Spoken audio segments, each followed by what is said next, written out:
बहुत समय पहले की बात है। कुछ डाकू लूट का सारा सोना लेकर जंगल में उसे कहीं छुपाने के लिए आते हैं, लेकिन उन्हें वहाँ कोई सुरक्षित जगह दिखाई नहीं देती। सरदार, हमने इतना सारा सोना तो इकट्ठा कर लिया है, लेकिन इसे छुपाए कहाँ? अगर हमने इसे पेड़ पर छुपा दिया तो किसी न किसी की नजर जरूर इस पर पड़ जाएगी। तुम सही कहते हो कालिया, हम इस सोने को पेड़ पर नहीं छुपा सकते। तुम सब मिलकर एक काम करो, यहीं एक गहरा सा गड्ढा खोदकर सारा सोना उसमें छुपा दो। फिर वे सब चोर मिलकर एक गहरा गड्ढा खोदने लगते हैं। कुछ ही देर में वे सब मिलकर एक गहरा गड्ढा खोद देते हैं। तभी उन्हें उस गड्ढे से बहुत तेज बदबू आने लगती है। कालिया उसमें झांक कर देखता है तो उसकी आंखें फटी की फटी रह जाती हैं। उसे गड्ढे में एक चुड़ैल दिखाई देती है। डर के मारे उसकी आवाज ही बंद हो जाती है। क्या हुआ कालिया, तुम्हारी सिट्टी पिट्टी गुल क्यों हो गई? ऐसा क्या देख लिया तुमने? तभी देखते ही देखते वह चुड़ैल उस गड्ढे में से बाहर आ जाती है। वह आकार में बहुत बड़ी होती है। वह सब डाकू बहुत डर जाते हैं और दुम दबाकर वहाँ से भागने लगते हैं। अरे भागो रे, ये तो कोई चुड़ैल है, ये तो हमें कच्चा ही खा जाएगी। सरदार जल्दी यहाँ से भागो। हाय भागो रे, सबके सब यहाँ से निकलो, जल्दी जल्दी भागो। फिर वे सब किसी तरह वहाँ से अपनी जान बचाकर भाग जाते हैं। अरे सरदार, हमारा सारा सोना तो वहीं रह गया, अब क्या करें? अरे कालिया, सोना तो हम फिर से लूट लेंगे, अभी अपनी जान बचाना ज्यादा जरूरी है। हमें यहाँ से निकलना होगा, हो सकता है वो चुड़ैल हमारा पीछा कर रही हो। वे सब लोग उस जंगल से बहुत दूर भाग जाते हैं। भागते भागते वे लोग एक गांव में पहुंच जाते हैं। अरे भाई साहब, क्या हुआ? आप लोग यूं क्यों भाग रहे हो? आखिर मांजरा क्या है? अरे भाई क्या बताएं, हमने बहुत मेहनत से एक संदूक भरकर सोना इकट्ठा किया था। हम उस सोने को ठिकाने लगा ही रहे थे कि वो एक चुड़ैल आ गई। हम किसी तरह वहाँ सारा सोना छोड़कर अपनी जान बचाकर वहाँ से आए हैं। मेरी मानो, रात बहुत हो गई है, तुम भी अपने घर की ओर निकल लो। इतना बोलकर वे सारे डाकू वहाँ से चले जाते हैं। जगीरा महा लालची होता है। सोने का नाम सुनते ही अमीर बनने का ख्वाब देखने लगता है। अरे वाह वाह, ये डरपोक तो अपना सारा सोना छोड़कर वहाँ से भाग आए। यही सही मौका है अमीर बनने का। मुझे अभी जंगल जाकर देखना होगा, आखिर मांजरा क्या है। फिर वह भागता हुआ जाता है और सीधा जंगल पहुँच जाता है। वहाँ उसे एक बड़ी सी चुड़ैल दिखाई देती है। वह उस गड्ढे के पास खड़ी हुई होती है। अरे बाप रे, ये तो बहुत बड़ी चुड़ैल है। वो डाकू तो सही बोल रहे थे, ये कहाँ से आ गई? मुझे बहुत भूख लगी है, वह सारे तो भाग गए, अब मैं क्या खाऊं? तभी उसकी नजर उस सोने के संदूक पर पड़ती है। लगता है इस संदूक में जरूर कुछ खाने का होगा। फिर वह उस संदूक को खोलती है और सारे सोने के सिक्कों को खा जाती है। अरे मर गए रे, ए मूर्ख चुड़ैल, ये तूने क्या किया? सारे सोने के सिक्के ही खा गई, मेरे सारे अरमानों पर पानी फेर दिया। अब क्या करूं? अरे लेकिन ये कोई भोजन तो था नहीं जो चुड़ैल इसे हजम कर जाए। ये सोने के सिक्के इस चुड़ैल की पेट के अंदर ही होंगे। बस मुझे इन सोने के सिक्कों को इसके पेट से किसी तरह बाहर निकालना होगा। क्यों ना मैं ही इसके पेट में घुसकर सारे सिक्के निकाल लूं। ये काम मैं अकेला नहीं कर सकता, मुझे लल्लन की जरूरत पड़ेगी। वह सीधा भागता हुआ जाता है और लल्लन के घर पहुंच जाता है। अरे लल्लन, दरवाजा खोलो, जल्दी खोलो, मैं बहुत जरूरी काम से आया हूँ। तभी लल्लन की पत्नी बाहर आती है। जगीरा को देखकर वह गुस्सा हो जाती है। अरे तुम फिर आ गए, तुम्हें कहा था ना मेरे पति से दूर रहना। जब भी वह तुम्हारे साथ होते हैं किसी न किसी मुसीबत में फंस जाते। सो रहे हैं, तुम अभी के अभी यहाँ से चले जाओ। अरे यार, ये ऐसे नहीं मानेगी। अरे भाभी जी, मैंने तो लल्लन से कुछ पैसे उधार लिए थे, वही लौटाने आया था। चलिए कोई बात नहीं, अगर लल्लन सो रहा है तो सोने दो, मैं फिर कभी आ जाऊंगा। अरे रुकिए रुकिए लल्लन भैया, आप दोबारा आने की तकलीफ क्यों उठाएंगे? मैं अभी इन्हें बुला कर लाती हूँ। फिर वह सीधा भागकर लल्लन के पास जाती है।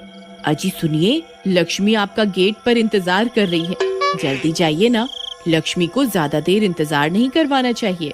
अरे वाह वाह, ऐसी पत्नी तो भगवान सबको दे। मैं अभी जाता हूँ भगवान, तुम जाकर सो जाओ। ज्यादा खुश होने की जरूरत नहीं है, मैं पैसों की बात कर रही हूँ जो तुम्हारा दोस्त जगीरा तुम्हें लौटाने आया है। अच्छा, मैंने तो कुछ और ही समझा था। जगीरा पैसे लौटाने आया है, ये कैसे हो सकता है? फिर वह जगीरा से मिलने घर के बाहर जाता है। अरे भाई लल्लन, जल्दी मेरे साथ चलो, हमें अभी के अभी चुड़ैल के पेट के अंदर जाना है। तुम्हारा दिमाग तो खराब नहीं हो गया जो ये बहकी बहकी बातें कर रहे हो? अरे यार, तुम बस मेरे साथ चलो, मैं तुम्हें सारी बात रास्ते में समझा दूंगा। जल्दी चलो, अगर तुम्हारी पत्नी बाहर आ गई तो फिर से चिक चिक शुरू कर देगी। चलो जल्दी चलो। जगीरा लल्लन को अपने साथ लेकर जंगल की ओर चल देते हैं और कुछ ही देर में वह चुड़ैल के पास पहुंच जाते हैं। चुड़ैल को देखकर लल्लन की आंखें फटी की फटी रह जाती हैं। तुम सही कहते थे भाई, यहाँ तो सच में चुड़ैल है। ये तो बहुत बड़ी है भाई, क्या इसी ने डाकुओं का सारा सोना निगल लिया है? हाँ भाई, मैंने अपनी आंखों से देखा था इससे सोना निगलते हुए। हमें उसी सोने तक पहुँचना है। भाई हम इसके पेट में पहुँच तो जाएंगे, लेकिन सोना लेकर बाहर कैसे आएंगे? अगर हम बाहर नहीं निकल पाए तो ये चुड़ैल तो कुछ ही देर में हमें हजम कर जाएगी। अरे तुम घबराओ मत, मैं कुछ ना कुछ तरकीब निकाल लूंगा बाहर आने के लिए। लेकिन फिर हम इसके पेट के अंदर जाएंगे कैसे? वे दोनों भागकर जाते हैं और सीधा चुड़ैल के पास पहुंचकर जोर जोर से चिल्लाने लगते हैं। ए चुड़ैल, हम तुझसे नहीं डरते। देख हम तेरे सामने ही खड़े हैं। हिम्मत है तो हमें खाकर दिखा। तुम्हारी इतनी हिम्मत मैंने तुमसे बड़ा बेवकूफ अपनी जिंदगी में नहीं देखा, जो खुद मेरा भोजन बनकर मेरे पास चला आया है। रुक, तेरी इच्छा अभी पूरी कर देती हूँ। फिर चुड़ैल उन दोनों को अपने मुंह के अंदर खींच लेती है। अरे मैं तो मर गया, आज मैं नहीं बचूंगा। ये जगीरा तो मुझे आज मरवा कर ही छोड़ेगा। अरे मर गए रे। वे दोनों सीधा चुड़ैल के पेट के अंदर पहुँच जाते हैं। वहाँ बहुत सारे कंकाल तैर रहे होते हैं।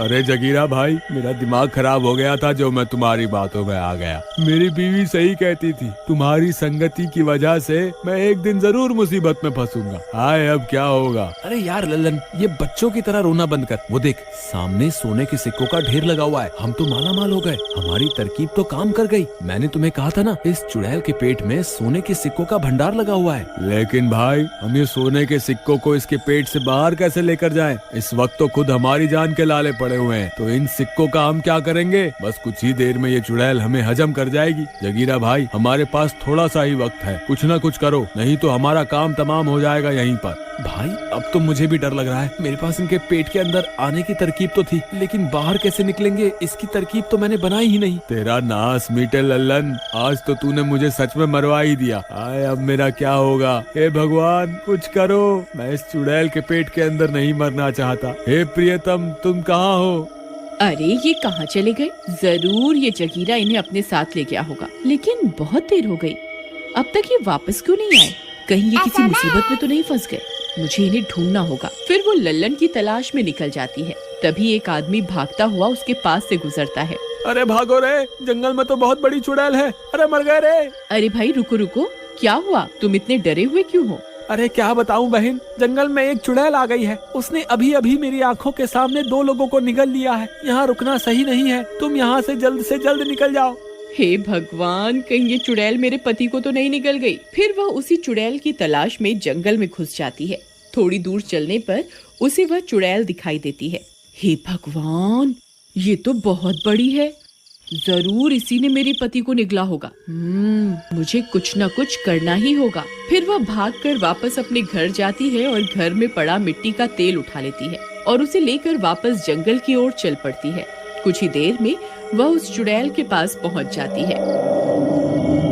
ए चुड़ैल, देख मैं तेरे सामने ही खड़ी हूँ। हिम्मत है तो मुझे खाकर दिखा। अरे वाह, आज का दिन तो बहुत अच्छा है। आज तो मेरा भोजन खुद ही मेरे पास चल कर आ रहा है। हाँ हाँ क्यों नहीं, मैं तुम्हारी इच्छा अभी पूरी कर देती हूँ।